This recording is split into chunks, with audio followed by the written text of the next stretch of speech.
গেল ফেব্রুয়ারিতে ইরানে যৌথ হামলা শুরু করে যুক্তরাষ্ট্র ইসরায়েল। জবাবে মধ্যপ্রাচ্যে মার্কিন স্থাপনা লক্ষ্য করে নজিরবিহীন আঘাত হানে আইআরজিসি। এতে ব্যাপক ক্ষয়ক্ষতি হয়েছে মার্কিন ঘাঁটিগুলোতে। তবে মার্কিন প্রেসিডেন্ট দাবি করেছেন ইরান যুদ্ধে তার দেশ জয়ী হয়েছে, ধ্বংস করা হয়েছে ইরানের সামরিক সক্ষমতা।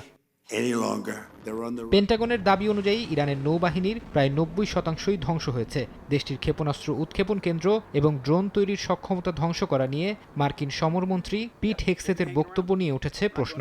সম্প্রতি তিনি দাবি করেন, তেহরানের সামরিক সক্ষমতা পুরোপুরি ধ্বংস হলেও এখনও কিছু মিসাইল ছোড়ার ব্যবস্থা তাদের আছে।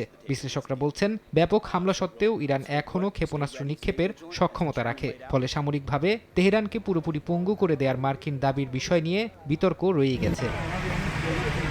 ইরানের পারমাণবিক সক্ষমতা নিয়েও রয়ে গেছে ধোঁয়াশা। প্রেসিডেন্ট ট্রাম্প গেল বছরের অপারেশন মিডনাইট হ্যামারের কথা উল্লেখ করে বলেছেন, ইরানের পারমাণবিক স্থাপনাগুলো মাটির সাথে মিশিয়ে দেওয়া হয়েছে। তবে বাস্তবতা বলছে ভিন্ন কথা। সমৃদ্ধ ইউরেনিয়ামের মজুদ এখনও ইরানেই রয়ে গেছে।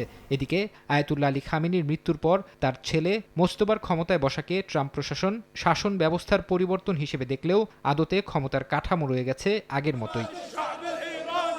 মার্কিন অভিযানে ইরানের সামরিক সক্ষমতাকে লক্ষ্যবস্তু করা হলেও হিজবুল্লাহ, হাউথি কিংবা হামাসের মতো প্রক্সি গোষ্ঠীগুলোর বিরুদ্ধে কোনো বড় পদক্ষেপ নেওয়া হয়নি। ফলে মধ্যপ্রাচ্যে ইরানের প্রভাব কতটুকু খর্ব হয়েছে তা নিয়েও প্রশ্ন থেকেই যায়। ফারহাদ চৌধুরী, সময় সংবাদ।